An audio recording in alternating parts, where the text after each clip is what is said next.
자매님들, 일단 집회소에 들어오신 분들은 메시지 4번에 있는 가장 중요한 구절 두 구절을 기도로 먹도록 하겠습니다. 우리가 함께 계시록 5장 5절과 6절을 선포해 보신 다음에 그 다음에 그 두 구절을 기도로 먹겠습니다. 그러자 장로들 중에 하나가 나에게 말하였습니다. 울지 마십시오. 보십시오. 유다 지파의 사자 다윗의 뿌리가 이게었으니 그 두루마리와 7 봉인을 뗄 수 있습니다.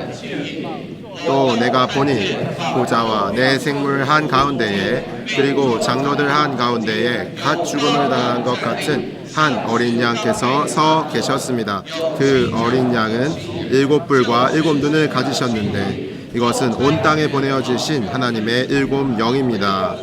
우리가 5분이라는 시간을 사용해서 두 분씩 계시록 5장 5절과 6절을 기도로 먹도록 하겠습니다. 두 분씩 기도로 먹도록 하겠습니다.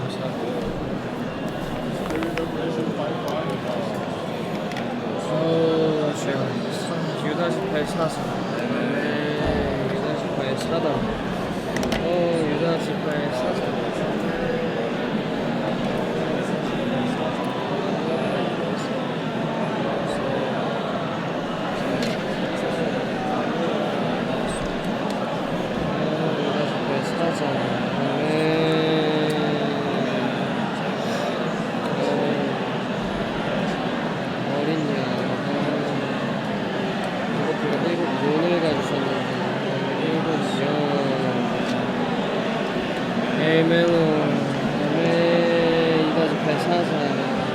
어린 양 7 눈을 가지셨는데 그래서 온 땅에 보내주신 하나님의 7 영. 아멘. 할렐루야. 성불이 아멘. 어린 양께서 서주셨습니다.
좋습니다. 아멘.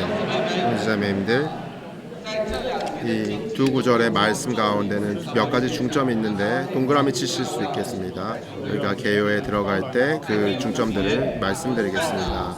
5절에서 그러자 장로들 중에 하나가 말했다. 유다지파의 사자, 유다지파의 사자라는 다윗의 뿌리라는 부분이 로마서 2번입니다. 그리고 유다지파의 사자이자 다윗의 뿌리이신 이분이 이미 이기셨습니다. 이기었으니 이거 매우 중요하죠. 이것은 이기었기 때문에 자격이 있습니다. 어떤 자격이 있죠? 그 두루마리와 7 봉인을 뗄 수 있습니다. 뗄 수 있는 자격이 있는 것입니다. 좋습니다. 6절의 중점은 무엇입니까? 보좌와 내 생물 한 가운데에 그리고 장로들 한 가운데에 무엇이죠? 매우 특별합니다. 5절에서 장로가 천사들 가운데 있는 장로가 이분의 그리스도가 이 한 분 그리스도가 사자라는 것을 말했죠. 그런데 6절에서는 요한이 본 것이 있습니다. 그것은 어린 양입니다. 사자 어린 양입니다. 그러므로 사자 어린 양입니다. 그가 앉아 있나요? 그는 어린 양은 서 계셔 있습니다. 이것이 또 하나의 중점입니다. 어린 양이 있고 또 하나의 중점은 서 계신다는 것입니다. 그리고 갓 죽음을 당하신 것 같은 이것도 하나의 중점이죠. 또한 또 이 어린 양은 매우 특별한 특징이 있는데 7뿔이 있고 7눈이 있습니다.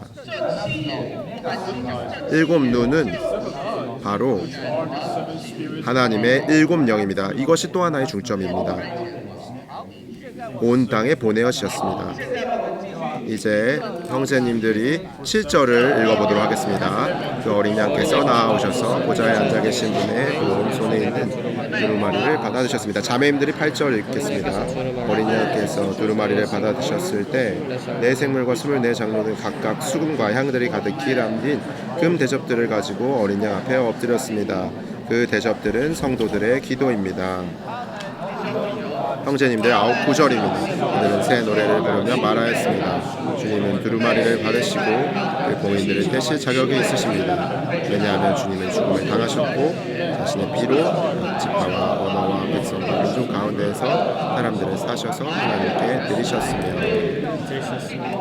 10절을 같이 읽겠습니다. 그들은 우리 하나님께 왕국이 되게 하시고 제사장들로 삼으셨기 때문입니다. 그들은 땅에서 왕으로서 다스릴 것입니다. 좋습니다.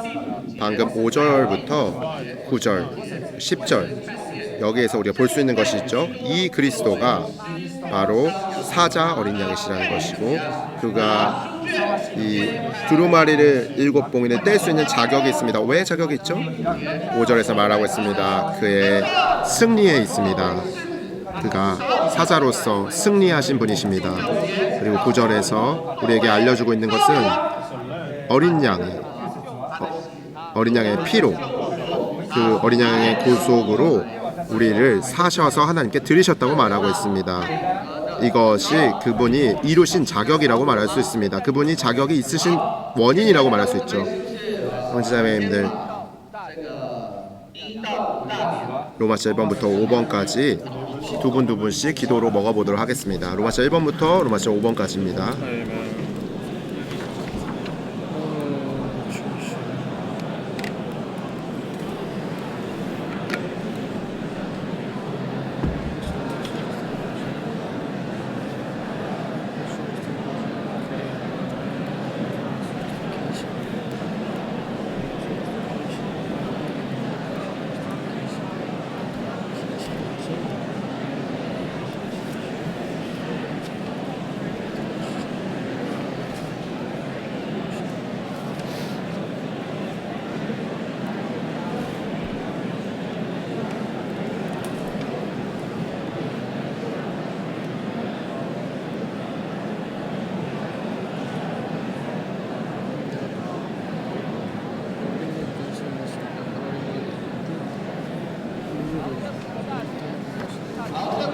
있습니다. 이 로마서 5개는 로마서 1번은 방금 1번을 제외하고는 방금 우리가 읽었던 계시록 5장 5절부터 10절까지에 기반한 내용들이죠. 로마서 1번 형제님들 한번 선포해 보도록 하겠습니다. 요한계시록은 예수 그리스도를 보여주는 그림이다. 이 책의 22장은 예수님을 묘사하고 나타내는 하나의 초상화이다.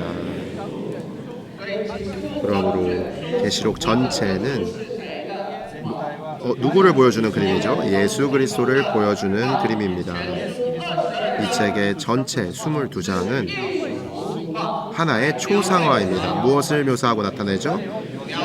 예수님을 묘사하고 나타냅니다. 계시록 1장 1절에서 말하죠. 예수 그리스도의 계시입니다. 계시록은 무엇을 계시하고 있죠? 예수 그리스도의 계시입니다. 예수 그리스도의 계시입니다. 그리고 할렐루야 2절에서 요한은 하나님의 말씀 하나님 말씀은 누구시죠? 사실 이 한 분 예수이십니다. 신실한 증인이시죠. 그리고 예수 그리스도의 증거에 대해서 말하고 있는데 무엇이 예수 그리스도의 증거이죠? 그것은 바로 교회입니다. 교회는 이 그리스도의 확대라고 말할 수도 있습니다. 확대되신 그리스도라고 말할 수 있죠. 그러므로 기본적으로 이렇게 말할 수 있습니다. 이 계시록이라는 책이 보여주는 것은 예수 그리스도를 보여주는 그림입니다. 이 책의 전체 22장은 예수님을 묘사하고 나타내는 하나의 초성화입니다. 그러므로 1장 5장 5절 계시록 로마서 2번을 한번 읽어보도록 하겠습니다. 자매님들 보십시오. 유다 지파의 사자 다윗의 뿌리가 이겼으니 5장 5절에서 묘사하고 있는 그리스도는 누구시죠? 유다 지파의 사자. 또 그는 다윗의 뿌리이십니다. 그리고 그분이 이기셨습니다. 분명하시죠? 우리가 빠르게 넘어가도록 하겠습니다. 그리고 난 다음에 세부 사항으로 들어가 보죠. 그리고 5장 6절은 로마서 3번입니다. 5장 6절은 예수 그리스도가 어떤 분이신지를 계시하죠.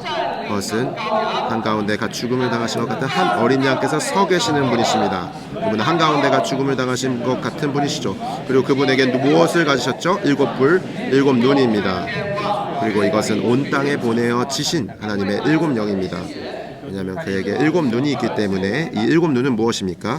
바로 하나님의 7영입니다. 계시록에서만 하나님의 영이 하나님의 7눈이라는 것을 계시하고 있습니다. 7배로 강화된 영임을 제시하고 있습니다. 그러므로 이러한 유다 지파의 사자이신 분, 다윗의 뿌리이신 분, 그분은 또 서 계시는 어린 양이시죠. 그분께서 어떠한 자격이 있습니까? 그러므로 로마서 5번을 한번 읽어보도록 하겠습니다. 그들은 새 노래를 부르며 말하였습니다. 주님은 두루마리를 받으시고 그 봉인들을 떼칠 자격이 있으십니다. 왜냐하면 주님은 죽음을 당하셨고 자신의 피로 각 지파와 언어와 백성과 민족 가운데에서 사람들을 사셔서 하나님께 드리셨으며라고 말하고 있습니다. 그러므로 이러한 이기는 사자 그리고 구속하는 어린 양으로서 주님은 두루마리를 받으시고 그 봉인들을 떼실 자격이 있게 된 것입니다. 분명하시죠? 조감해 보도록 하겠습니다. 로마서 1번은 계시록은 누구의 그림입니까? 예수 그리스도를 보여주는 그림입니다. 이 책의 전체 22장은 하나의 초상화인데 무엇을 묘사하죠? 예수님을 묘사하고 나타내는 초상화입니다. 계시록 5장 5절은 이 그리스도가 묘사되었습니다. 어떻게 묘사되었나요? 유다 지파의 사자, 다윗의 뿌리, 그리고 그분께서 이기었습니다 라고 말하고 있습니다. 그리고 6절에서는 무엇을 묘사하죠? 보좌 가운데 갓 죽음을 당하신 것 같은 한 어린 양께서 서 계시는 것으로 묘사되고 7불과 7눈을 가지셨는데 그것은 하나님의 7영이고 온 땅에 보내어주셨습니다. 그러므로 이 계시록에서는 특별히 하나님의 7영을 언급하고 있습니다. 이러한 사자, 어린 양이신 분으로 말미암아 그분은 이러한 자격으로 말미암아 두루마리를 받으시고 그 봉인들을 떼실 자격이 있습니다. 두 분씩 말해보도록 하겠습니다. 예수 그리스도를 보여주는 그림.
좋습니다.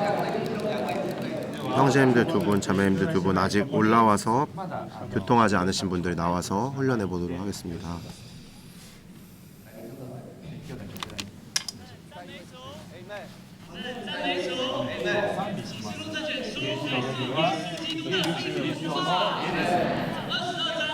요한계시록은 한 그림을 보여주는데 예수님을 묘사하는 것입니다. 로마서 2번은 로마 계시록 5장 5절에서 보십시오, 유다 지파의 사자 다윗의 뿌리가 이기었으니 라고 말합니다. 5장 6절에서는 이번은 유다 지파의 사자일 뿐만 아니라 보좌 한가운데 서 계신 어린 양이신데 각 죽임을 당하시고 일곱 뿔과 일곱 눈을 가지셨는데 이것은 바로 온 땅에 보내어 주신 하나님의 일곱 영임을 말하고 있습니다. 특별히 일곱 영을 말하고 있습니다. 그리고 이분께서 유다 지파의 사자로서 또 서 있는 어린 양으로서 두루마리를 받으시고 그 봉인을 떼실 자격이 있다고 말씀하십니다. 그분은 죽임을 당하셨고 자신의 피로 각 지파, 언어, 백성, 민족 가운데 사람들을 서서 하나님께 드렸다고 말합니다. 이 메시지는 사자 어린 양을 말하는데 로마서 1번은 요한계시록이 예수 그리스도를 보여주는 그림이라고 말하고 있습니다. 모든 22장의 이 책은 예수님을 묘사하고 나타내는 하나의 초상화라고 말합니다. 5장 5절에서는 유다 지파의 사자 다윗의 뿌리로 상징되는데 이기셨다고 말합니다. 그리고 이분은 보좌 한가운데 갓 죽임을 당하신 것 같은 한 어린 양으로서 서 있다고 말합니다. 그리고 일곱 눈을 가지셨는데 이것은 온 땅에 보내주신 하나님의 일곱 영입니다. 특별히 요한계시록은 하나님의 일곱 영을 말합니다. 사자 어린 양으로서 이분은 두루마리를 받으시고 그 봉인을 떼실 자격이 있으십니다. 그분은 죽음을 당하셨고 자신의 피로 각 지파, 언어, 백성, 민족 가운데 있는 사람들을 사서 하나님께 드릴 수 있습니다. 보지 않고 한번 해보겠습니다. 계시록은 예수 그리스도를 보여주는 그림입니다. 22장 전체가 예수님을 묘사하고 나타내는 하나의 초상화입니다. 예수 그리스도의 증거는 확대된 그리스도이십니다.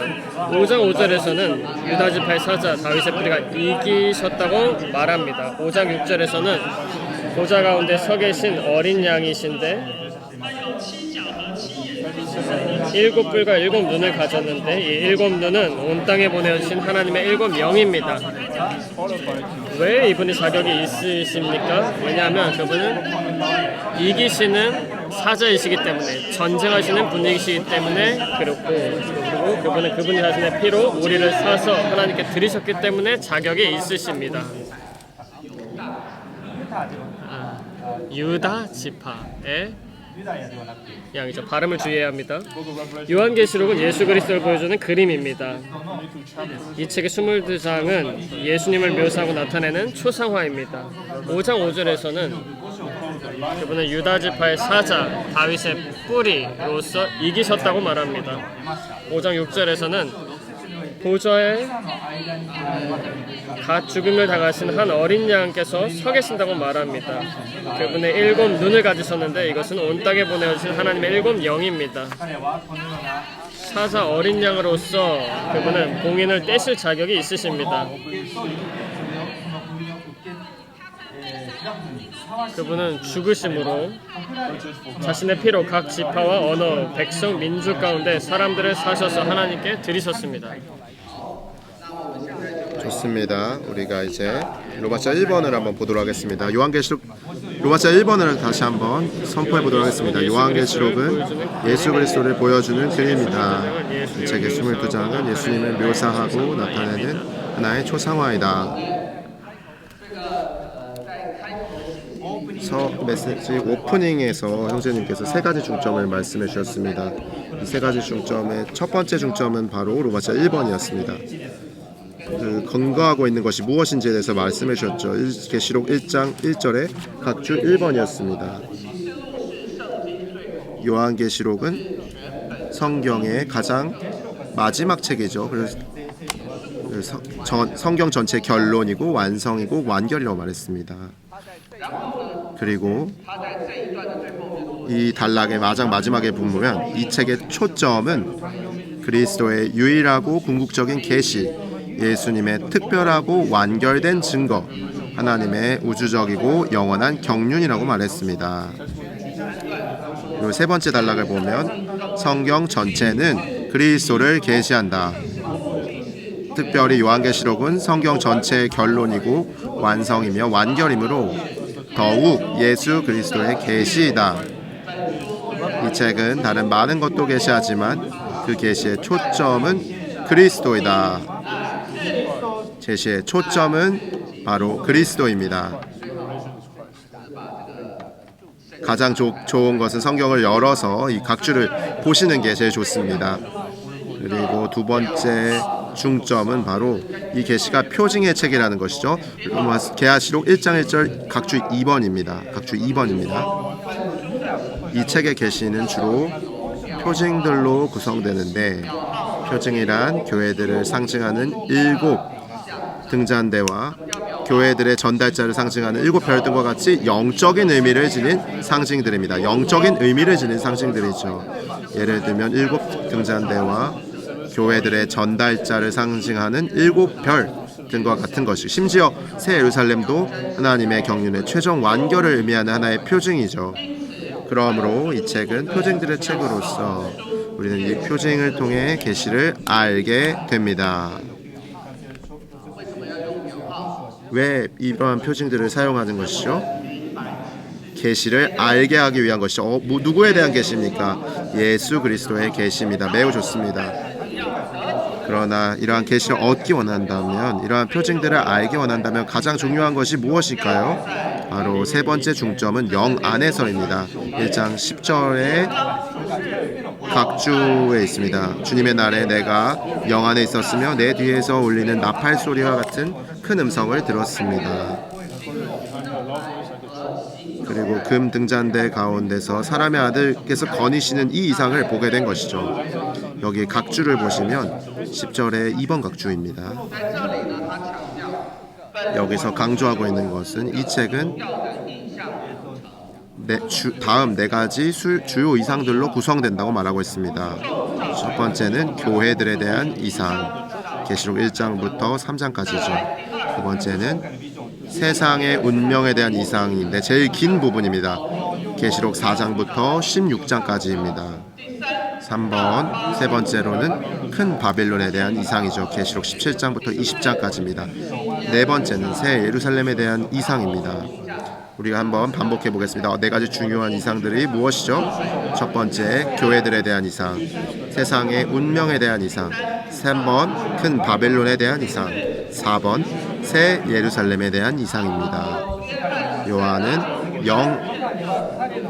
어디에서 이 이상을 보았나요? 영 안에 있었습니다. 영 안에서 이러한 이상을 보았습니다. 그는 에베소서 3장 5절에 언급된 것과 같이 영 안에서 그리스도의 비밀에 대한 계시를 받았습니다. 분명하시죠? 3가지 중점이 있습니다. 우리는 먼저 첫 번째 중점, 계시록이 예수 그리스도를 보여주는 하나의 그림입니다. 이 책의 22장은 예수님을 누굴 묘사합니까? 누구를 나타냅니까? 예수님을 묘사하고 나타내는 하나의 초상화이죠. 이것이 예수 그리스도가 바로 이러한 계시의 중초점이라고 말할 수 있습니다. 분명하시죠? 제가 한 가지를 더 추가해서 말씀드리겠습니다. 우리가 방금 PSRP를 3번 메시지를 했었죠. 그리스도가 어떠한 분이신지를 계시했나요? 바로 금 등잔대들 가운데를 거니시는 사람의 아들이었죠. 이것이 계시록 1장 12절부터 11절부터 시작되는 부분이죠. 그리고 계시록 2장 3장이 7 서신들이 나타나기 전에 제시된 이상입니다. 교회들에게 나타내 주신 이상이죠. 그리고 또한 그리스도가 이 금 등잔대들 가운데 거니시는 사람의 아들이라는 걸 계시한다고 했죠. 이러한 특수한 하나의 인격이신 사람의 아들을 볼 때 우리가 어떻게 교회들을 돌보고 있는지를, 금등잔대들인 교회들을 돌보고 있는지를 알 수 있게 됩니다. 그러므로 교회들에 대한 이상을 중에서 첫 번째로 보아야 하는 것은 바로 이 교회들을 돌보고 있는 사람의 아들, 이 한 인격입니다. 바로 이러한 분이시죠. 그럴 때 우리가 4장부터 16장까지의 뭐 어떤 이상을 말하나요? 세상의 운명에 대한 이상이죠.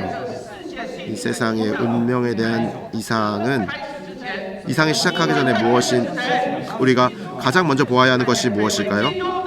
바로 사자 어린 양이신 그리스도 이 한 분입니다. 그러므로 요한이 금 등잔대 가운데 거니시는 사람의 아들을 보았던 것은 무엇과 연관되어 있죠? 그것은 교회들과 연관되어 있죠.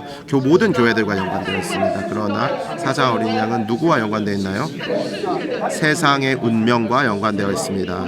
세상의 운명은 특별히 무엇이 발생하는 건가요? 이 두루마리와 일곱 봉인이라고 말할 수 있습니다. 특별히 일곱 봉인을 말할 때 일곱 번째 봉인은 무엇을 포함하고 있나요? 바로 일곱 봉인은 일곱 나팔을 포함하고 있고 일곱 번째 나팔은 이 재난을 포함하고 있습니다.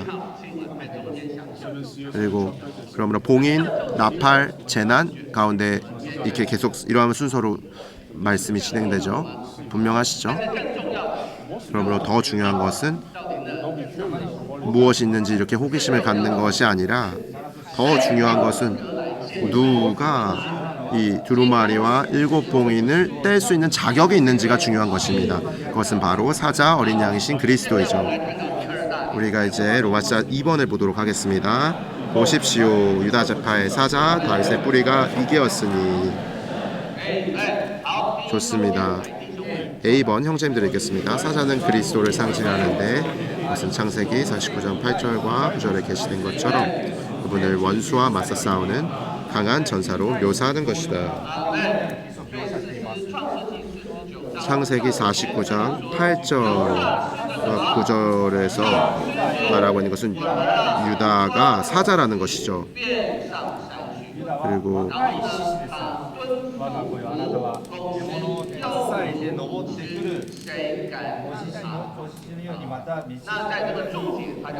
먹잇감을 일부를 가지고 올라가서 엎드리고 누운 서사자와 같고 암사자와 같다고 말했습니다.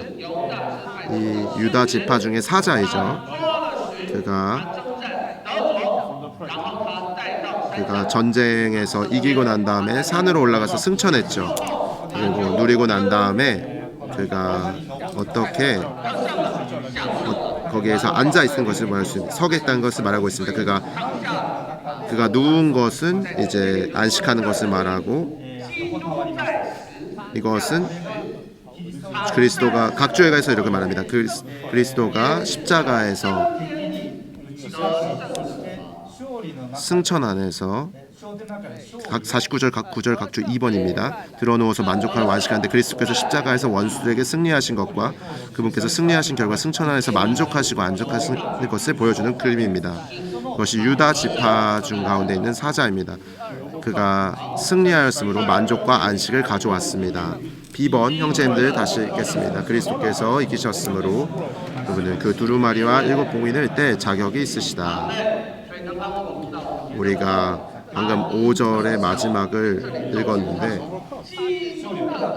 그리스도의 승리가 중점입니다. 유다 지파의 사자이신 그리스도가 이기었으므로 그분은 그 두루마리와 일곱 봉인을 뗄 자격이 있게 된 것입니다. 유다 지파의 사자이신 이분은 누구이시죠? 그것은 바로 다윗의 뿌리이십니다. 10번을 같이 읽어보겠습니다. 다윗의 뿌리라는 칭호는 그리스도께서 다윗의 근원이시라는 것을 의미한다. 그러므로 그리스도의 조상인 다윗은 그분을 주님이라고 불렀다. 이것은 왜 마태복음 22장에서 42절에서 그리스도에 관하여 어떻게 생각합니까? 그는 누구의 자손입니까? 라고 물었습니다. 그들은 다윗의 자손입니다 라고 하니 예수님께서 다윗의 자손이신 것은 틀림이 없죠. 그러나 다시 반문하셨습니다. 그렇다면 어찌하여 다윗이 영안에서 그리스도를 주님이라고 부르면서 다음과 같이 말합니까? 어떻게 다윗의 아들이 내가 다윗의 자손이 다윗의 자손인 분께 주님이라고 말할 수 있겠습니까? 그러므로 44절에서 이렇게 말하죠. 주님께서 나의 주님께 내가 너의 원수들을 너의 발밑에 둘 때까지 나의 오른편에 앉아 있어라 라고 말씀하셨습니다. 그것은 무슨 뜻인가요? 이것은 우리에게 보여주고 있습니다. 다윗이 그리스도가 다윗의 뿌리라고 말하는 거죠. 그것은 다윗의 근원이라는 것입니다. 다윗이 그리스도의 조상이었지만 다윗이 그리스도를 주님이라고 불렀습니다. 라이프스터디에서 이튼 이스령님께서 이렇게 말씀해 주셨습니다. 다윗이 전쟁에서 권위를 얻은 유일한 사람이라고 말했습니다. 그리스도는 이러한 사람의 근원이나 뿌리라고 말했습니다. 그러므로 그리스도가 다윗보다 훨씬 더 크다고 말했죠. 그러므로 다윗의 열쇠를 가지신 분이라는 표현은 합당한 것입니다. 다윗의 모든 것, 다윗이 이룬 모든 것이 다 그리스도로부터 나온 것이기 때문이죠. 왜냐하면 그리스도가 다윗의 뿌리이기 때문입니다. 이 뿌리라는 것은 다윗보다 훨씬 더 능력 있고 훨씬 더 승리할 수 있고 훨씬 더 권위가 있으신 분이라는 것을 나타내는 것입니다. 그리스도는 유다 지파의 사자로서 다윗의 무엇입니까? 다윗의 뿌리입니다. 그분은 다윗보다 훨씬 크신 분이고 훨씬 더 능력 있으시며 훨씬 더 승리하시는 분이시며 훨씬 더 권위가 있으시며 훨씬 더 자격이 있으신 분이십니다. 두루마리와 7본인을 뗄 자격이 있으신 것이죠. D번을 형제님들을 읽겠습니다. 유다 지파의 사자이신 그리스도는 하나님의 원수인 반역적인 사탄을 이기고 패배시키셨다. 또한 구속하는 어린 양이신 그분은 타락한 사람의 죄를 없애셨다. 하나님께는 두 가지 큰 질문이 있었습니다. 문제가 있었죠. 첫 번째는 사탄의 반역입니다. 반역. 그리고 두 번째는 사람의 타락이죠. 사람이 죄를 범한 겁니다. 그러나 이분 그리스도는 한 방면에서는 유다 지파의 사자이시고 반역적인 사탄을 이겼습니다. 하나님의 원수인 반역적인 사탄을 이겼죠. 또한 다른 면에서 그분은 구속하는 어린 양으로서 타락한 사람의 죄를 없애셨습니다. 그분은 이렇게 하심으로써 하나님의 목적을 성취하시는데 방해되는 두 가지 장애물들을 제거하셨습니다.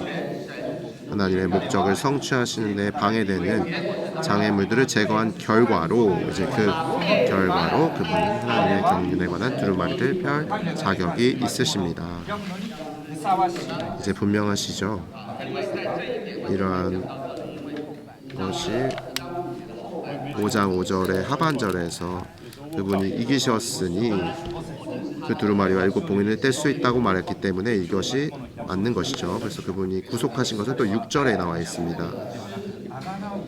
사자의 부분과 어린 양의 부분을 모두 여기에다가 언급하고 있는 것입니다. 왜냐하면 두 가지 어려운 문제들이 이제 해결되었기 때문이죠. 하나님의 목적을 성취하시는 데 방해되는 장애물들이 제거된 것입니다. 그 결과로 그분은 하나님의 경륜에 관한 두루마리를 펼 자격이 있으신 것입니다. 한번 복습해 보십시다. 5장 5절은 우리에게 묘사하고 있는 그리스도가 있습니다. 이분은 유다 지파의 사자이시고 다윗의 뿌리이시고 그분은 또 이기였습니다. A번 사자는 그리스도를 상징하는데 그분이 원수와 맞서 싸우는 강한 전사로 묘사하고 있습니다. 창세기 49장 8절과 9절에 게시된 것처럼 유다 가운데 있는 젊은 사자입니다. 그가 산으로 올라가서 엎드리고 누웠습니다. 그분은 B번에서 보면 이기셨으므로 그분은 자격이 있으시죠. 그 두루마리와 7봉인을 뗄 자격이 있으십니다. 이 유다 지파의 사자는 또한 다윗의 뿌리이십니다. 그분은 다윗보다 더 크시고 더 능력 있으시고 더 승리하시는 분이시며 더 권위가 있으신 분이십니다. 그러므로 그리스도의 조상인 다윗은 반역적인 사탄을 이기고 패배시키셨고 또한 그분은 6절에서 어린 양으로 묘사되고 있는데 그분은 타락한 사람의 죄를 없애셨습니다. 그러므로 이렇게 하심으로써 그분은 두 가지 큰 문제들을 해결하셨고 하나님의 목적을 성취하는 데 방해되는 장애물들을 제거하셨습니다. 그분은 하나님의 경륜에 관한 두루마리를 펼 자격이 있으신 분이십니다. 두 분씩 말씀해 보도록 하겠습니다.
좋습니다. 두 분의 작품들, 두 분의 형제님들이 교통하겠습니다. 아직 교통 안 해본 사람들 올라오시기 바랍니다. 로마서 2번은 보십시오. 유다지파의 사자 다윗의 뿌리가 이기었으니 라고 말합니다. 사자는 그리스도를 상징하는데 원수와 맞서 싸우는 강한 전사로 묘사됩니다. 창세기 49장 8절 9절에는 사자가 원수들의 목을 잡고 그리고 승리하시고 어떻게 승천하시고 엎드리고 누우셨는지 만족하셨는지를 보여주십니다. 그리스도께서 이기셨기 때문에 공인을 뗄 자격이 있습니다. C는 다윗의 뿌리를 말합니다. 인성 방면에서는 라고 불렀지만 신성 안에서 다윗의 뿌리라는 것을 말합니다. 그분은 근원이시고 다윗보다 더 크고 능력이고 권위가 있으십니다. D번에서 두 가지 문제를 해결하셨는데 첫 번째는 하나님의 원수인 반역적인 사탄이고 두 번째는 타락한 사람의 죄를 없애신 것입니다.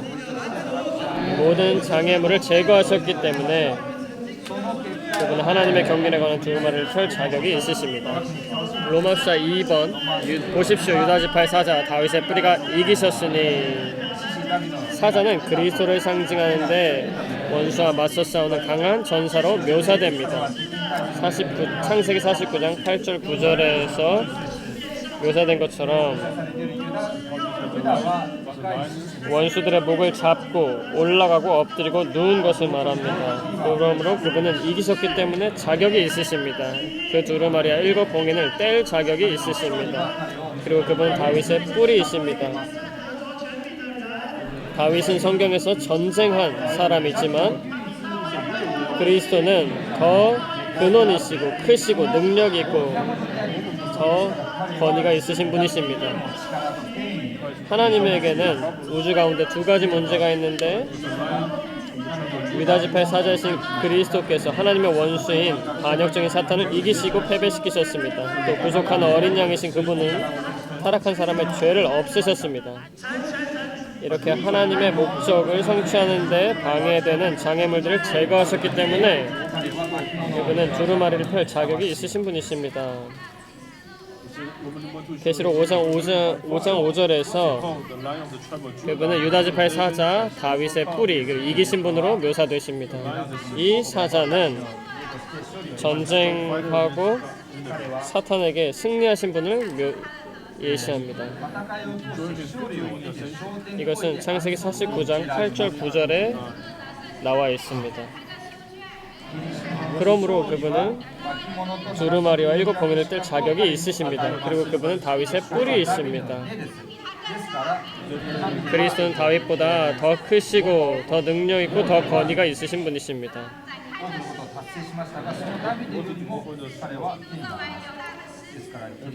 그리스도는 유다지파의 사자로서 또 구속하신 어린 양으로서 하나님의 두 가지 문제를 해결하셨습니다.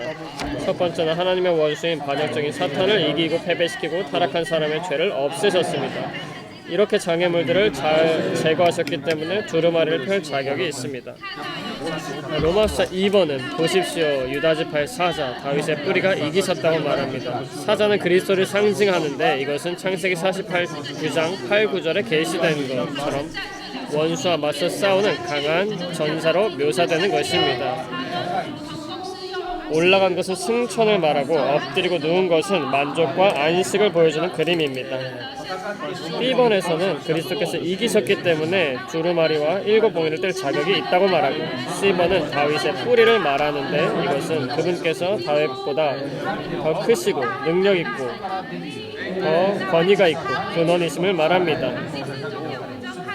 D번에서는 유다지파 사자이신 그리스도는 하나님의 원수인 반역적인 사탄을 이기시고 패배시키시고 구속하시는 어린 양이신 그분은 타락한 사람의 죄를 없애셨습니다. 하나님의 목적을 성취하는 데 방해되는 것을 장애물들을 제거하셨기 때문에 두루마리를 펼 자격이 있으십니다. 로마서 3번을 보도록 하겠습니다. 로마서 3번을 같이 읽어보도록 하겠습니다. 또 내가 보니 보좌와 한가운데 갓 죽음을 당하신 것 같은 한 어린 양께서 서 계셨습니다. 그 어린 양은 일곱 뿔과 일곱 눈을 가지셨는데 이것은 온 땅에 보내어지신 하나님의 일곱 영입니다.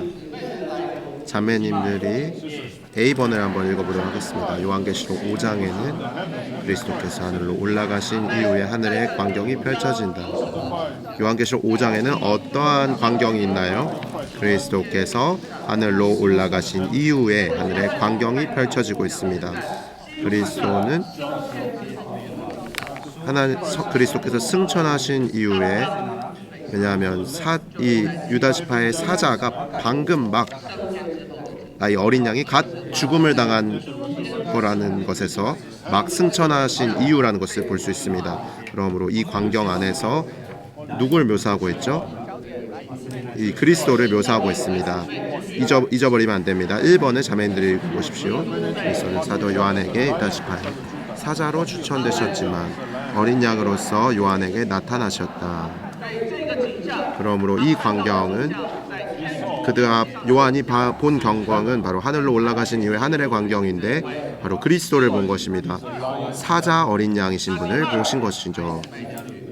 2번 자매님 읽도록 하겠습니다. 사자이신 그분은 원수와 맞서 싸우는 전사이시고 어린 양이신 그분은 우리를 위한 구속자이시다.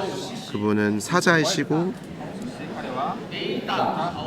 어떠한 사자이시죠? 원수와 맞서 싸우는 전사입니다. 그분이 어린 양이라고 할 때 우리를 위한 구속자이시죠. 3번을 계속해서 읽어보도록 하죠. 그리스도는 우리를 구속하시기 위하여 싸우셨고 전쟁에서 원수를 이기셨으며 우리를 위하여 구속을 성취하셨다. 싸우셨고 전쟁에서 싸운 것과 구속은 두 가지 다른 일이 아닙니다. 싸운 것은 전쟁에서 원수를 이기셨으며 이로 인하여 우리를 위하여 구속을 성취하신 것이죠. 그러므로 그리스도가 십자가에 있다는 것을 볼 때 제가 골로새서 2장 14절의 산 구절이 생각이 났습니다. 권세 잡은 자와 통치자들을 벗기시어 공개적으로 드러내시고 15절입니다. 그 다음에 뭐라고 말하죠? 십자가로 그들을 이기셨습니다 라고 말합니다. 그분께서 이 십자가에서 권세자들과 통치자들을 벗기셔서 이제 십자가에서 못 박으시어 우리 가운데 십자가로 그들을 이기신 것은 구속을 성취하시기 위한 것이었습니다. 4번입니다.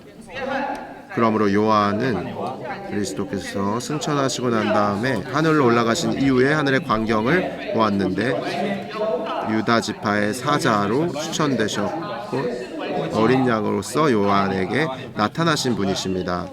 그분은 사자 어린 양이시죠.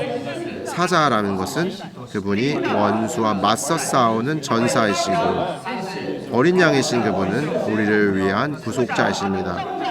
사실상 그리스도께서 싸우신 것은 우리를 구속하시기 위한 것이고 전쟁에서 원수를 이기셨으며 우리를 위하여 구속을 성취하셨죠. 전쟁은 대적을 원수를 향한 것이죠. 그러나 우리를 향해서는 그분께서 어린 양이십니다. 그러므로 그분은 사자 어린 양이십니다. 형제님들이 B번을 한번 읽어보도록 하죠. 그리스도는 구속의 방면에서는 승천하신 후에 하늘들에서 하나님의 오른편에 앉으셨지만 하나님의 행정을 수행하시는 방면에서 승천 안에서는 여전히 서 계신다. 매우 특별합니다. 여기서 우리가 볼 수 있는 것은 그리스도께서 이 보좌의 오른편에 앉으셨다는 것입니다. 이것은 무엇을 의미하나요? 앉으셨다는 것은 히브리서 1장 3절인데 그분은 죄들을 정결하게 하시고 높은 곳에 계신 위엄 있으신 분의 오른편에 앉으셨다고 말합니다. 10절, 12절은 그러나 그리스도는 죄들에 대한 하나의 생제물을 드리심으로써 영원히 하나님 오른편에 앉으셨습니다. 앉으셨다는 말은 무슨 뜻이죠? 완성했다는 말입니다. 그러므로 그가 안식하는 것이죠. 앉아 있는 것입니다. 그러나 이 어린 양께서는 앉아 계시지 않습니다. 승천 안에서 여전히 서 계시고 계시죠. 이것은 무엇과 관련됩니까? 하나님의 행정을 수행하시는 방면과 연관되는 겁니다. 그분께서 승천하신 후에도 여전히 승천 안에서 여전히 서 계시고 계신 것입니다. 분명하시죠? 그리스도의 구속의 방면에서는 하나님의 하늘들에서 하나님 오른편에 앉으셨지만 하나님의 행정을 수행하시는 방면에서는 승천 안에서 여전히 서 계시고 계십니다. 10번을 자매님들 읽어보시죠. 갓 죽음을 당하신이라는 말은 어린 양께서 죽으신 지 얼마 되지 않았다는 것을 가리키며 또한 요한계시록 5장에서 묘사된 하늘의 광경이 그리스도께서 승천하신 직후에 펼쳐졌다는 것을 가리킨다. 아멘. 그러므로 갓 죽음을 당하신 어린 양이라는 말이 있습니다. 이것은 계시록 5장에서 묘사된 하늘의 광경이 그리스도께서 승천하신 직후에 펼쳐졌다는 것을 가리킵니다. D번 형제님들 읽어보죠. 주님은 7뿔을 갖고 계신다. 1번 뿔은 싸우는 힘을 상징한다. 신명기 33장 17절 있죠. 그는 처음 난 소처럼 위엄이 있고 그의 뿔은 어떻습니까? 들소의 뿔 같습니다. 그는 그 뿔로 백성들을 들이받아 땅끝까지 밀어붙일 것입니다. 에브라임의 수만 명이 그러하고 므낫세의 수천 명이 그러합니다.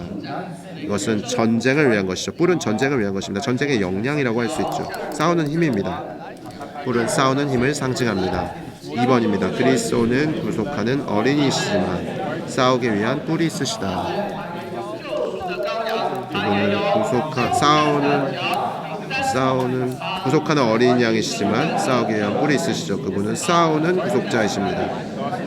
7이라는 수가 나타내듯이 하나님의 움직임에서 그리스도께서 싸우시는 것은 완전하다. 뿔은 한 방면에서 무엇을 말하는 것입니까? 싸우는 힘을 상징하죠. 구속을 위하여 그분이 거기서 싸우셨습니다. 그러나 몇 개의 뿔이 있습니까? 7뿔이 있죠. 그러므로 이것은 하나님의 움직임에서 그리스도께서 싸우시는 것이 완전하다는 것을 나타내는 것입니다.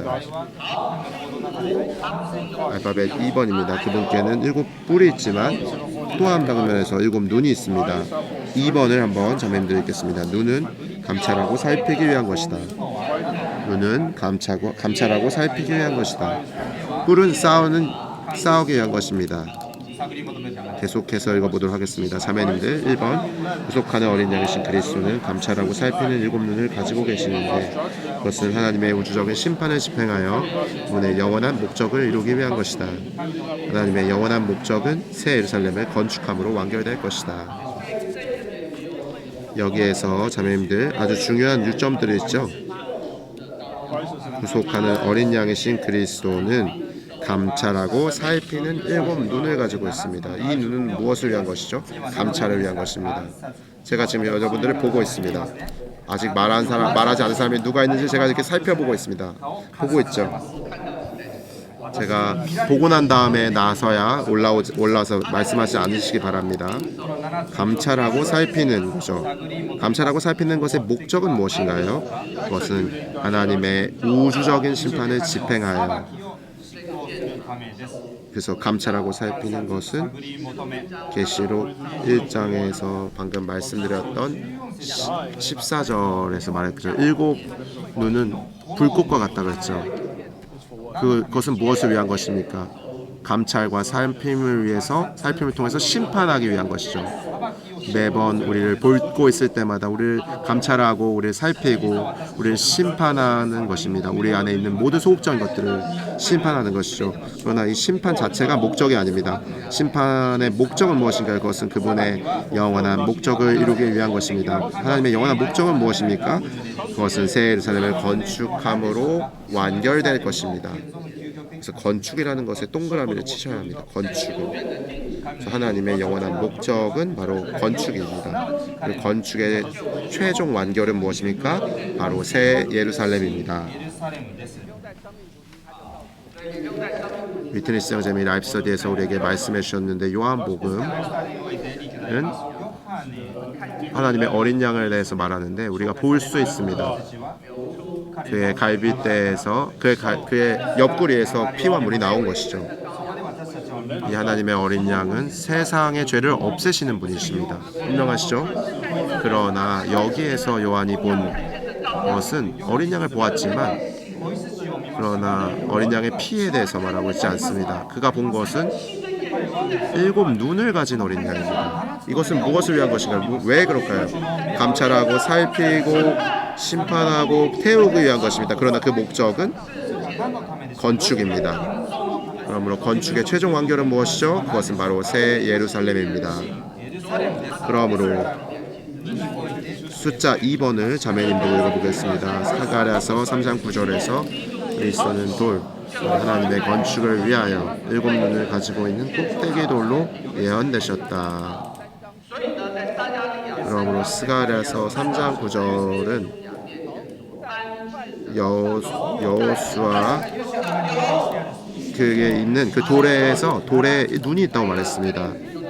그러므로 형제님께서 여기서 우리에게 말씀해 주시기를 그분은 사자이실 뿐 아니라 그분은 어린 양이실 뿐 아니라 또한 그분은 돌이라고 말씀해 주셨죠. 할렐루야.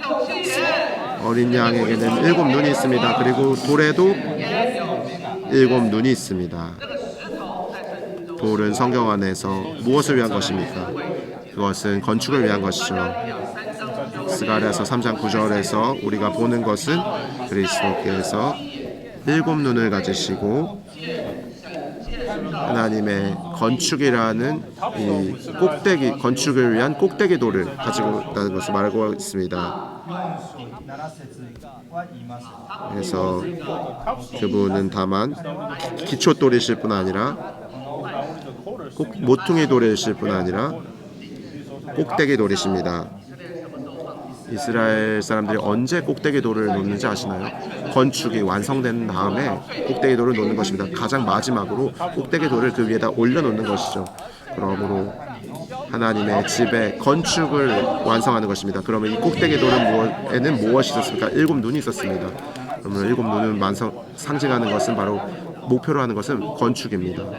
계시록 2장 3장에서 교회들의 아주 많은 타락과 하락이 있죠. 그럴 때 일곱 눈은 무엇을 하나요? 감찰하고 살피고 심판하고 태우는 것입니다. 그것은 우리가 건축되기 위한 것이죠.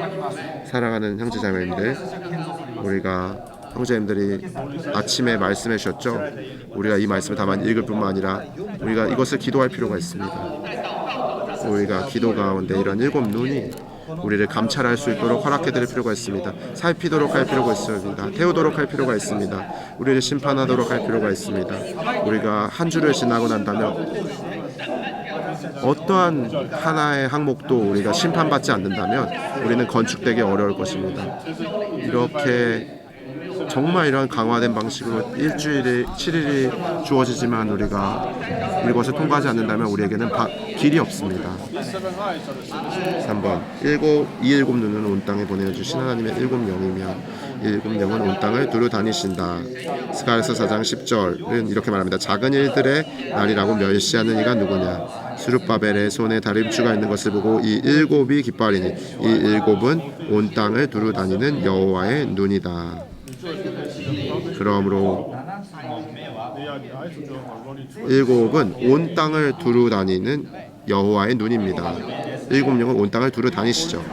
4번 자매님들 헬라어 문법에 따르면 요한계시록 5장 6절에서 이것이 가리키는 것은 일곱 눈이다. 문법에 따라서 이 일곱 눈의 소유격은 무엇입니까? 바로 이것입니다. 그래서 하나님의 일곱 영은 어린 양의 일곱 뿔을 가리키는 것이 아니라 어린 양의 일곱 눈을 가리키죠. 그러므로 일곱 영이 바로 일곱 눈이라는 것을 가리키는 것이죠. 간단하게 복습해 보겠습니다. 5장 6절은 보좌에 서 계시는 한 어린 양이 계십니다. 갓 죽음을 당하신 것 같으신 분이십니다. 그에게는 일곱 뿔과 일곱 눈을 가지셨는데 이 일곱 눈은 하나님의 일곱 영입니다. 이 일곱 영은 온 땅에 보내어지십니다. 이것은 계시록 5장에 그리스도께서 하늘로 올라가신 이후에 하늘의 광경이 펼쳐지죠. 그 광경 가운데 무엇을 보았죠? 요한은 사자를 보았습니다. 그리고 그분은 또한 어린 양으로 보였습니다. 그래서 사자 어린 양이십니다. 사자는 원수와 맞서 싸우는 선사이시고 어린 양은 우리를 위한 구속자이십니다. 그분께서 싸우는 목적은 구속하시기 위한 것이고 그분은 이미 전쟁에서 원수를 이기셨으며 구속을 성취하셨습니다. 원수에게 그분은 사자이시고 우리에게 그분은 어린 양이십니다. 그러므로 그분은 사자 어린 양이십니다. 2번입니다. 그분은 다만 앉아 계신 것이 아닙니다. 그분은 승천 아래에서 하나님의 행정을 수행하시는 방면에서 여전히 서 계십니다. 갓 죽음을 당하신 어린 양이라는 말은 하늘의 환경이 그리스도께서 승천하신 직후에 펼쳐졌다는 것을 말하죠. 그분에게는 7뿔이 있습니다. 1뿔은 싸우는 힘을 상징하죠. 싸우는 힘입니다. 그래서 그분은 구속하는 어린 양이시지만 싸우기 위한 뿔이 있으시죠. 그분은 싸우는 구속자이십니다. 하나님의 움직임에서 그리스도께서 싸우시는 것이 완전함을 말하죠. 그리고 그분에게는 눈이 있죠. 7눈이 있습니다. 눈은 감찰하고 살피기 위한 것이죠. 이것은 하나님의 우주적인 심판을 집행하는 것입니다. 그러나 그것이 목적은 아니죠. 목적은 하나님의 영원한 목적을 이루기 위한 것입니다. 이 목적은 새 예루살렘을 건축함으로 완결될 것입니다. 어떻게 건축을 볼 수 있습니까? 스가랴 3장 9절에서 그리스도는 돌로서 예언되셨습니다. 돌에는 7눈이 있습니다. 그는 하나님의 건축을 위하여 분이시죠. 그리고 이분은 7영이십니다. 7영은 온 땅을 두루 다니시는 분이시죠. 온 땅에 보내신 분이십니다. 문법에 따르면 이것은 7눈을 가리켜 말하는 것입니다. 그러므로 하나님의 7영은 다만 하나님의 어린 양의 7뿔을 가리키는 것이 아니라 어린 양의 7눈을 가리키는 것입니다. 두 분씩 말해보도록 하겠습니다.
좋습니다.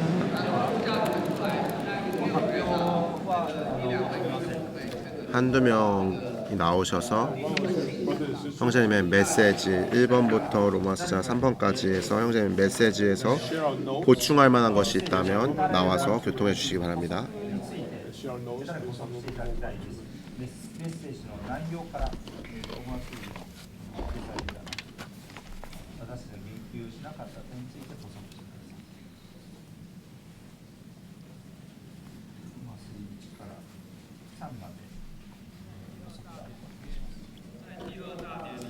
로마서 2번에서 형제님께서 5장 5절의 배경을 말씀하셨는데 그것은 4장에서부터 시작한다고 말씀하셨습니다. 4장에서 1절과 2절을 보면 요한이 영안에서 본 것은 보좌인데 한 분이 보좌에 앉아 계시고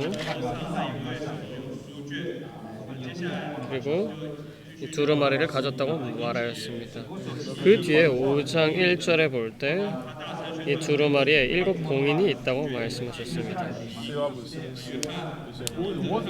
요한은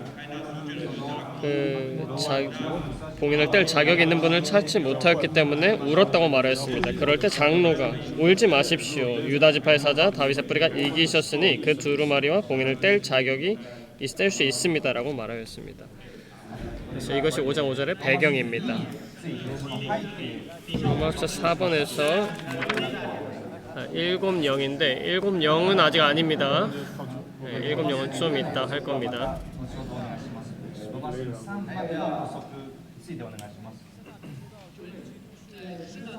로마서 3번은 그리스도께서 전쟁함으로 모든 부정적인 것들을 이긴 것을 말하는데 이 대적은 밖에만이 아니라 우리 안에 있는 대적을 말합니다. 우리 대적의 무적행에 대한 체험에 있어서 그리스도께서 모든 사탄을 패배시킬 수 있다고 말씀하셨습니다.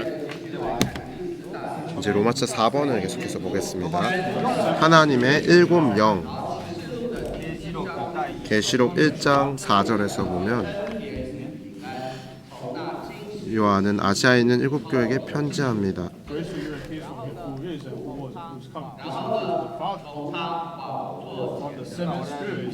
그분의 보좌 앞에 계신 일곱 영에 대해서 말하고 있죠.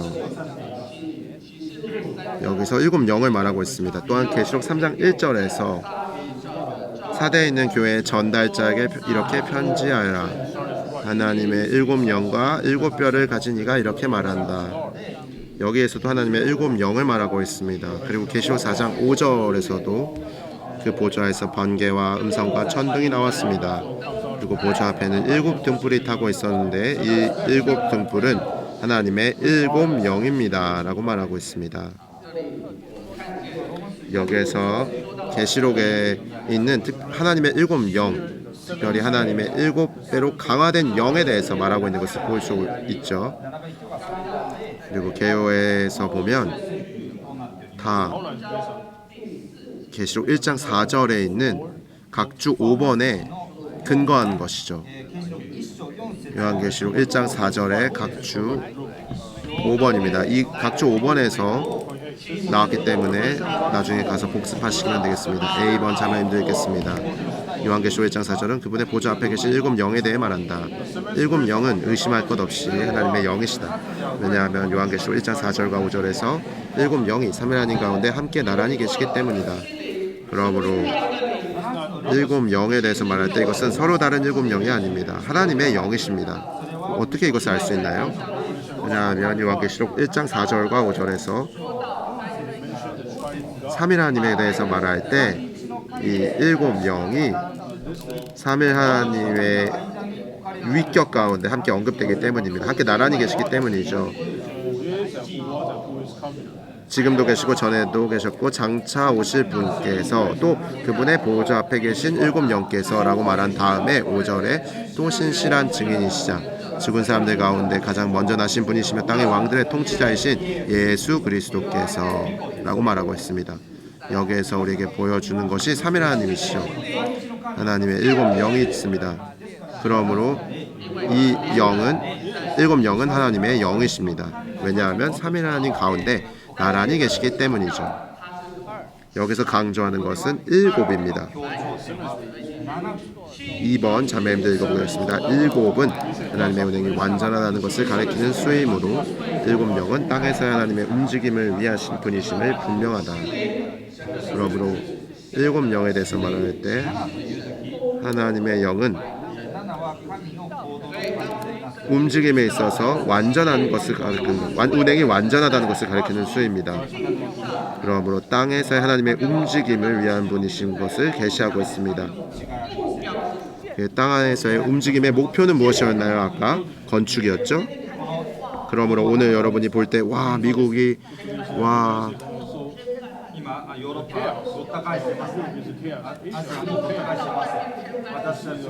하늘 이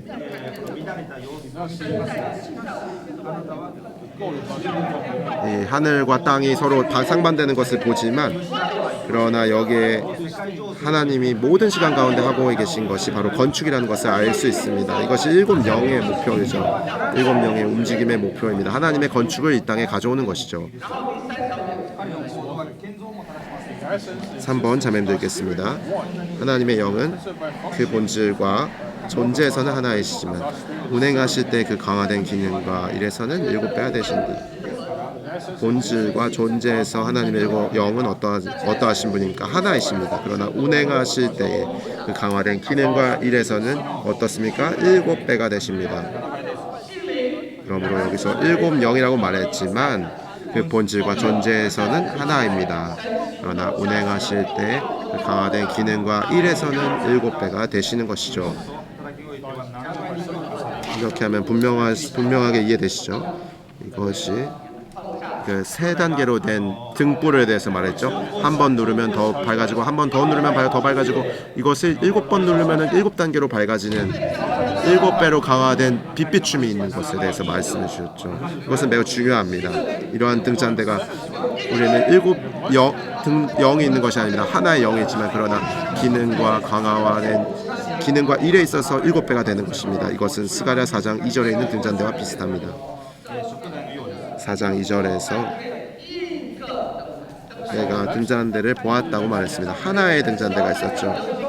그러나 등잔대에는 몇 개의 등불이 있었죠? 7개의 등잔이 있었습니다.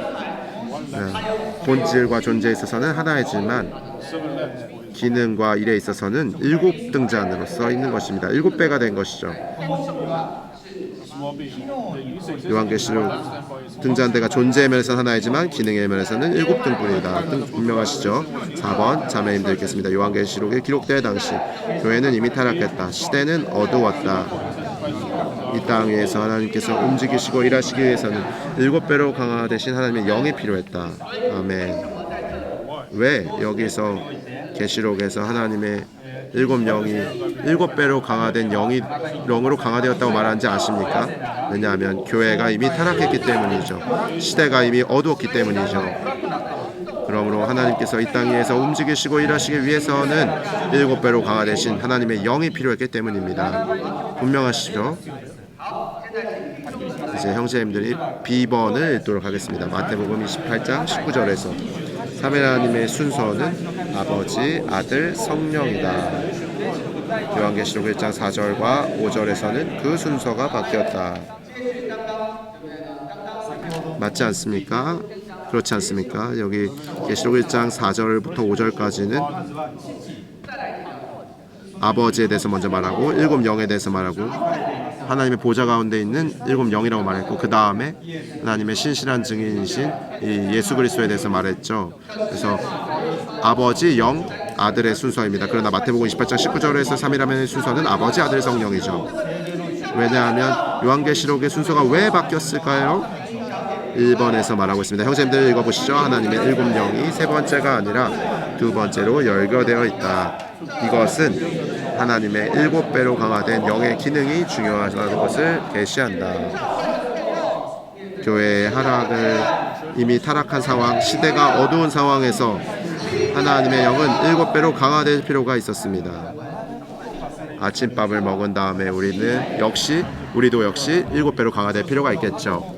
그렇지 않으면 우리가 아마 이렇게 기절하고 말 겁니다. 3번 요한계시록 2장 7절, 11절, 17절, 29절, 3장 6절, 13절, 22절 7 서신에 대해서 말하는 부분입니다. 7 서신 안에서 그 영께서 교회들에게 하시는 말씀을 들어라라고 말하고 있습니다. 14장 13절 하늘에서 소리가 들렸습니다. 여기서도 그 여자 그 영께서 말씀하십니다. 그렇다 그들은 수고를 그치고 쉴 것이다 라고 말합니다. 그리고 22장 17절 그 영과 신부께서 말씀하십니다 라고 말합니다. 7배로 강화된 영이 가장 중요한 기능은 무엇입니까? 말씀입니다. 한 방면에서 우리가 형제님들의 말씀을 들을 필요가 있습니다. 주의 깊게 들을 필요가 있습니다. 전달자들의 말을 필요가 있죠. 그러나 전달자들의 말씀하심은 다만 그들의 말씀하심이 아닙니다. 그 영께서 교회들에게 하시는 말씀입니다. 왜냐하면 왜 영이 7배로 강화되어야 합니까? 계시록에서 이렇게 7배로 강화된 것이 중요할까요? 그것은 바로 그 영의 말씀하심이 필요하기 때문입니다. 바로 이 요점입니다. 10번을 한번 같이 읽어보도록 하겠습니다. 다른 서신서들의 서문에서는 아버지와 아들만 언급된다. 아버지와 아들에게서 오는 은혜와 평안이 수신자들에게 주어진다. 2번 요한계시록 1장 4절과 5절에서는 그 영이 더 포함되어 그분에게서 오는 은혜와 평안이 그들에게 교회들에게 분배된다. 서로 다른 많은 기타 서신들에서는 은혜와 평안이 아버지와 아들에게서 오는 은혜와 평안이 수신자들에게 주어지죠. 그러나 계시록에서는 은혜와 평안이 아버지와 아들뿐만 아니라 그 영이 더 포함되어서 그분에게서 오는 은혜와 평안이 교회들에게 분배됩니다. 여기에 왜 그 영이 더해졌을까요? 밑에 3번이 말하고 있습니다. 이것은 교회의 타락에 대항하여 하나님께서 움직이시기 위해서 그 영이 반드시 필요하다는 것을 가리킨다. 이제 분명하시죠? 그러므로 여기서 말하고 있는 것은 하나님의 영, 7영이 두 번째 위격에 놓여져 있다는 것입니다. 그것이 중요하기 때문에, 그것의 말씀하심이 중요하기 때문이죠. 은혜와 평안이 다만 아버지와 아들에게서만 오는 것이 아니라 그 영이 포함되어서 교회들에게 분배되고 있습니다. 왜냐하면 하나님의 움직임이 교회의 타락에 대항하여 하나님께서 움직이시기 위해서 그 영이 반드시 필요하기 때문이죠. 에드마 형제님이 어제 말씀하신 것을 들었죠? 지금 젊은이들은 어떤 찬송을 부르는지에 대해서 말씀해 주셨습니다. 저는 정말 마음 안에서 애통합니다. 정말입니다. 참으로 그렇게 느낍니다. 아시아의 동방권이든 아니면 서양에서든 동양에서든 서양에서든 다 유사합니다. 왜냐하면 우리가 이런 고봉의 이런 건강한 말씀의 가르침이 있죠. 진리가 있죠. 그러나 우리가 그것에 대해서 조금씩 워치마니 형제님이, 위트니스 형제님이 주신 이 말씀에 대한 입맛을 조금씩 읽고 음악성이 있는 것, 듣기 좋은 그런 멜로디가 있는 것들을 계속 매혹되고 있습니다. 반나절 동안 찬송을 계속 부르지만 얼마나 많은 사람들이 기도합니까? 기도하지 않습니다. 왜 기도하지 않을까요? 왜냐하면 이런 많은 것들이, 많은 찬송들을 우리의 혼을 이제 소생시키지만 참으로 우리의 영을 공급하지 않기 때문입니다. 건강하게, 충실하게, 견실한 방식으로 우리에게 주님의 복의 내용을 전달해주고 있지 않기 때문이죠. 우리가 외적인 외부에 있는 것이 아니라 우리는 주님의 회복 안에 있는 상황을 볼 필요가 있습니다. 우리는 7배로 강화된 영을 계속적으로 체험할 필요가 있습니다. 이러한 7배로 강화된 영을 체험함을 통해서만 우리는 교회의 하락에 대항할 수가 있습니다. D번을 함께 읽어보도록 하겠습니다. 7영께서 교회들 안에서 일하고 계시므로 교회들은 분명 앞으로 전진할 것이다. 7영은 교회들 안에서 일하고 계시므로 교회들은 분명히 어떻습니까? 앞으로 전진할 것입니다. 왜 교회들은 앞으로 전진해야 하나요? 7영의 가장 중요한 기능은 말씀하심이라고 했죠. 7 서신들 가운데서 이기는 이들을 산출하는 일입니다. 말씀을 통해서 산출되죠. 교회의 광경은 계속 하락을 향해서 가지만 모든 사람들이 다 그런 것하고 우리가 다 그래야 되는 것은 아닙니다.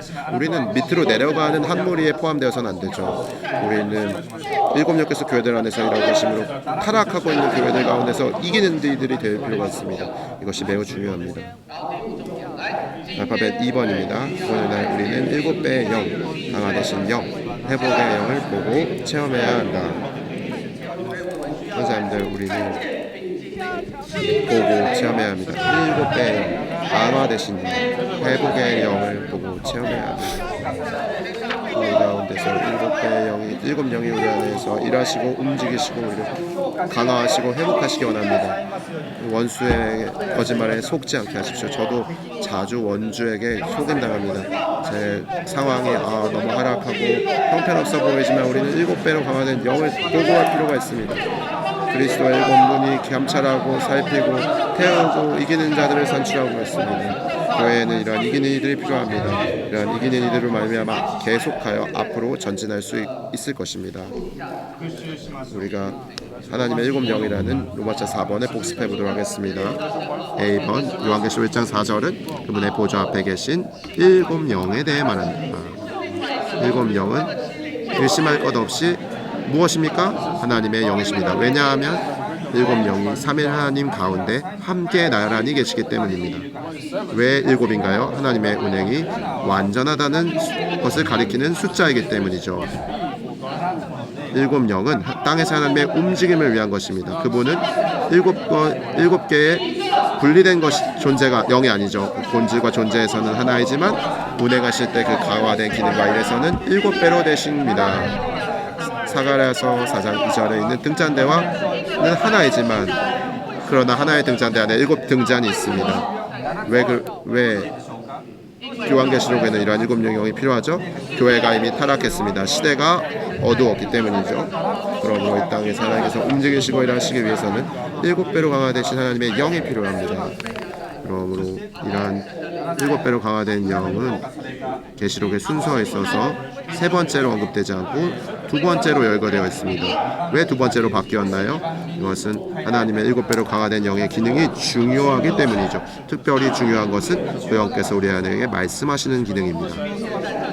그리고 또한 우리에게 보여주고 있는 것은 은혜와 평안이 아버지와 아들에게서 올 뿐만 아니라 영이 포함되어서 은혜와 평안이 교회들에게 분배된다는 것을 말하고 있는데, 이것이 바로 하나님께서 움직이시기 위해서는 그 영이 계속해서 교회의 하락에 대항하여 반드시 필요하다는 것을 가리킵니다. 교회가 타락하고 시대가 어둡지만 그러나 7영께서 교회들 안에서 지금 여전히 일하고 계십니다. 그러므로 교회들은 분명 앞으로 전진할 것입니다. 그러므로 이기는 이들을 산출할 것입니다. 그러므로 오늘날 우리가 보아야 하는 것은 무엇이죠?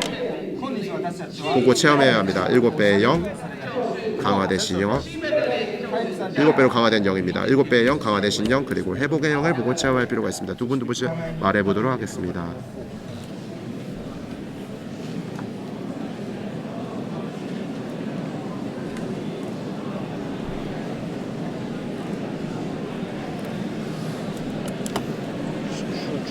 줄좀 빼줘. 이걸 위로 올릴까?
좋습니다. 형제자매님들이 보충해 주시면 되겠습니다. 메시지를. 로마서 4번에서 하나님의 7영을 말씀하시는데 아주 강한 부담이 있었습니다. 요한이 계시록에 왔을 때 이미 교회는 타락했습니다. 그래서 7영이 필요했습니다. 감찰하고 살피고 심판하는 것이 필요했습니다. 이기는 일을 산출하시기 위해서 또 이 시대의 움직임을 갖기 위한 것이었습니다. 그리고 새 예루살렘을 완결하기 위한 것이었습니다. 보충할 분이 계신가요?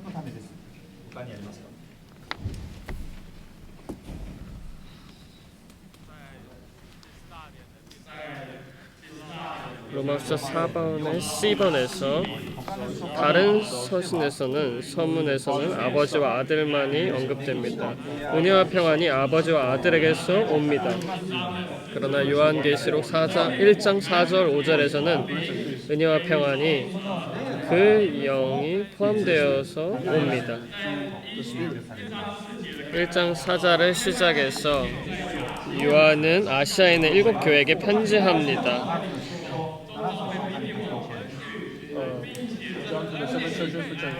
보좌 앞에 계신 7영을 말합니다. 이것은 7배로 강화된 영으로부터 오는 은혜와 평안이 온다는 것을 말합니다.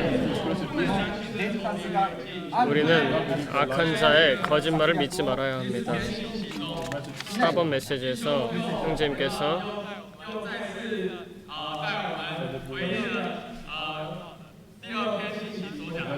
2번으로 돌아가서 메시지 2번으로 돌아가셔서 이 악한 자의 거짓말을 말했는데 7배로 강화된 영을 말씀하셨습니다. 교회가 얼마나 타락했든지 교회가 타락했을 때 어제 내가 실패했는데 약한데 20년간 없었는데 이런 것을 말할 때 오늘 이 영은 7배로 강화된 영이시라는 것을 보아야 합니다. 이 영으로부터 7배로 강화된 영으로부터 은혜와 평안이 우리에게 옵니다. 그분은 7배 영 강화되신 영 회복하는 영이십니다. 그래서 그분은 모든 것을 할 수 있고 교회의 하락에 대항할 수 있고 모든 어려움에 대항하실 수 있는 분이십니다. 맞습니다. 시대는 계속해서 어두워집니다. 그러므로 보좌 앞에 7 영은 7 등입니다. 그래서 계속해서 밝아지는 영이십니다. 그러므로 우리는 강화된 은혜와 강화된 평안이 필요합니다. 이 7 눈이 우리에게 주입하고 분배해서 우리가 있는 그 교회는 반드시 전진할 것입니다.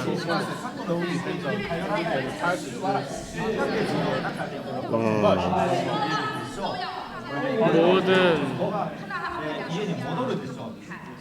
탕자들이 교회 안에 돌아왔을 때 사탄은 너무 많은 시간을 낭비했다 이렇게 말하지만 아닙니다. 7 영은 메뚜기가 먹어버린 시간들을 회복할 수 있습니다. 우리는 7 영과 협력해야 합니다. 그래서 이 책에 있는 모든 비밀들이 우리에게 밝혀지고 우리는 분배를 받음으로 이 시대의 어둠을 이길 것입니다.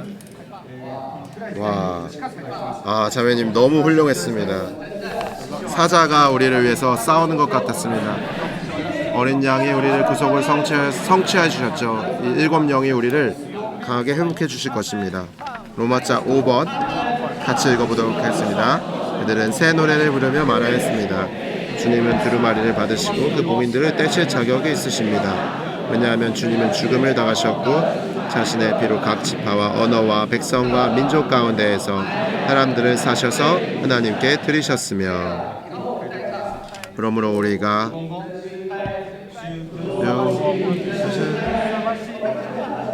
이 찬송을 예전에 불렀을 때 어떤 감동이 없었죠. 그러나 이 메시지를 읽고 난 다음에 그분이 자격이 있다는 것이 얼마나 놀랍습니까? 우리가 찬송을 부를 때 그분이 두루마리를 받으시고 그 봉인들을 떼실 자격이 있으십니다. 여기서 왜 새 노래입니까? 이 노래가 왜 새 노래인가요? 왜냐하면 주님이 죽음을 당하셨기 때문이죠. 죽음을 당하셨기 때문이다. 그래서 우리가 이 찬송을 부를 때마다 매우 새 노래를 부르는 것처럼 부를 필요가 있습니다. A번 여기에서의 노래가 새 노래인 것은 찬양받는 어린 양께서 다 죽음을 당하셨기 때문이다. B번 이기는 사자에서 방금 요한이 말씀해 주신 것처럼 계시록 5장의 서두에서 말한 것처럼 아무도 이 봉인들의 두루마리와 어린 양을 떼실 자격이 없었을 때 울었다고 말했죠. 그러나 여기에 한 분이 계십니다. 이분은 이기는 사자이시며 구속하는 어린 양이신 그리스도 외에는 온 우주 가운데 하나님의 경륜의 비밀을 열 자격이 사람이 아무도 없다고 말했습니다. 1번입니다. 그리스도는 이기는 사자로서 하나님을 위해 사탄을 패배시키셨다. 2번 그리스도를 구속하는 어린 양으로서 우리를 위해 죄를 없애셨다. 3번 그리스도는 하나님의 경륜의 비밀을 밝히시고 수행하실 자격을 가진 유일한 분이시다. 여기서 다만 여는 것에 대해서 말하고 있죠. 말하는 것뿐만 떼실 뿐만 아니라 이것은 완성하는 것을 포함한다는 것입니다. 이 한 분의 어린 양은 다만 이 피를 흘렸을 뿐만 아니라 7 뿔이 있습니다. 여전히 전쟁하고 있죠. 7 눈이 있습니다. 여전히 감찰하고 살피시는 분입니다. 그분은 이 완성하실 것, 수행하시는 것, 그것을 위해서 지금 여전히 이렇게 하고 계신 것이죠. 4번입니다. 우리는 그리스도께서 신성한 경륜의 비밀의 봉인들을 뗄 자격이 있으시다는 것을 깨달아야 한다. 주님의 자격의 이 방면은 우주적이며 헤아릴 수 없다. 주님의 자격은 무엇입니까? 우주적이며 헤아릴 수 없는 것이죠. 여기서 우리가 읽을 때 형제님들 여기다가 추가하실 수 있겠습니다. 5장 10절 이후에 그들 11절입니다. 또 나는 그 보좌와 생명들과 장로들 주위에 있는 수많은 천사를 보고 그들의 음성을 들었는데 그들의 수는 만만이고 천천이었습니다. 거기에 장로들 주위에 있는 수많은 천사가 있었고 그들이 큰 음성으로 말했음했습니다. 죽음을 당하신 어린 양은 능력과 풍성과 지혜와 힘과 존귀와 영광과 찬양을 받으실 자격이 있으십니다. 그리고 나서 13절에서 또 말하죠. 또 나는 하늘과 땅 위와 땅 아래와 바다에 있는 모든 피조물과 그들 가운데 있는 만물이 이렇게 말하는 것을 들었습니다. 여기에 천사들 가운데 있는 장로들이 있을 뿐만 아니라 또 만만천천의 천사들이 있습니다. 그리고 또 네 생물들이 있죠. 네 생물들은 무엇을 말합니까? 하늘과 땅 위와 땅 아래와 바다에 있는 모든 피조물을 상징합니다. 그들 가운데 있는 만물이 이렇게 말하는 것을 들었습니다. 보좌에 앉아 계신 분과 어린 양께 찬양과 존귀와 영광과 권능이 영원 무궁히 있으시기를 바랍니다. 그럴 때 네 생물은 아멘이라고 말하였으며 장로들은 엎드려 경배하였습니다. 그러므로 이러한 찬양과 그리스도가 자격이 있으신 것은 우주적인 것이며 헤아릴 수 없는 것이죠. 5번 다 같이 읽어보도록 하겠습니다. 그리스도는 우리의 찬양을 받을 자격이 있으시며 우리의 목숨까지도 바칠 자격이 있으십니다. 이러한 메시지를 통하여 주님께서 우리의 눈을 여시기 원합니다. 그리스도는 우리를 위하여 자격을 갖추신 분이십니다. 아까 형제님들, 자매님들이 이 메시지를 보충할 때 저희가 알게 된 것은 우리는 연약하다는 상태, 우리는 물러나고 우리는 타락한 상태라는 것을 알 수 있게 하죠. 그러나 우리에게는 이러한 사자가 계십니다. 어린 양이 계십니다. 그분은 우리를 위해서 싸우시고 원수를 패배시키셨으며 그분의 피가 우리를 구속하셨으며 그분의 7 눈이 우리를 감찰하시고 살피시고 태우시고 우리를 회복하셔서 우리가 이기는 이가 되셔서 교회 안에서 이기는 이로서 앞으로 계속 전진할 수 있게 하십니다. 그분은 우리의 찬양을 받으실 자격이 있으신 분이십니다. 또한 우리를 위해서 이러한 경륜의 비밀을 밝히시고 수행하실 자격을 갖추신 분이십니다. 네, 간단하게 복습해 볼까요? 5장 9절은 그들은 새 노래를 부르며 말하였습니다. 주님은 두루마리를 받으시고 그 봉인들을 떼실 자격이 있으십니다. 왜냐하면 주님은 죽임을 당하셨고 자신의 피로 각 지파와 언어와 백성과 민족 가운데서 사람들을 사셔서 하나님께 드리셨으며 그들이 부른 노래는 새 노래입니다. 왜 새 노래인가요? 찬양받는 어린 양께서 갓 죽음을 당하셨기 때문입니다. 왜 그분께서 우주 가운데 하나님의 경륜의 비밀을 열 자격이 있는 사람이 아무도 없었습니다. 이기는 사자이시며 구속하시는 어린 양이신 그리스도 외에는 없었죠. 그리스도는 이기는 사자로서 하나님을 위해 사탄을 패배시키셨고 그리스도는 구속하는 어린 양으로서 우리를 위해 죄를 없으셨습니다. 그리스도는 자격을 가지신 유일한 분이시죠. 하나님의 경륜의 비밀을 밝히시고 수행하실 자격입니다. 그러므로 주님의 자격은 신성한 경륜의 비밀의 봉인들을 뗄 자격이 있으시다는 걸 깨달아야 하는데 이 자격의 방면은 우주적이며 헤아릴 수 없습니다. 그러므로 그리스도는 우리의 찬양을 받을 자격이 있으시며 우리의 목숨까지도 바칠 자격이 있으십니다. 두 분씩 한번 말해보도록 하겠습니다.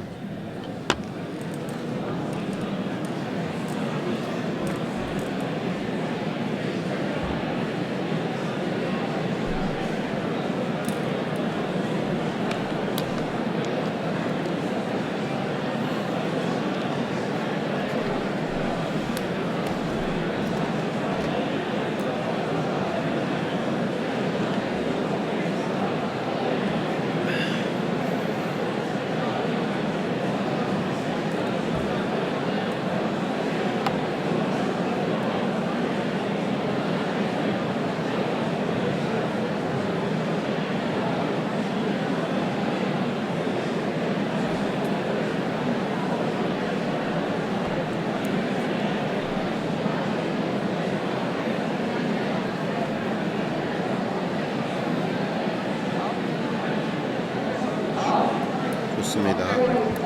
가장 마지막 문장 이몽 형제님께서 우리에게 다시 한번 상기해 주셨는데 계시록은 예수 그리스도의 계시에 관한 부분이죠. 이러한 그리스도는 교회를 위한 분이시죠.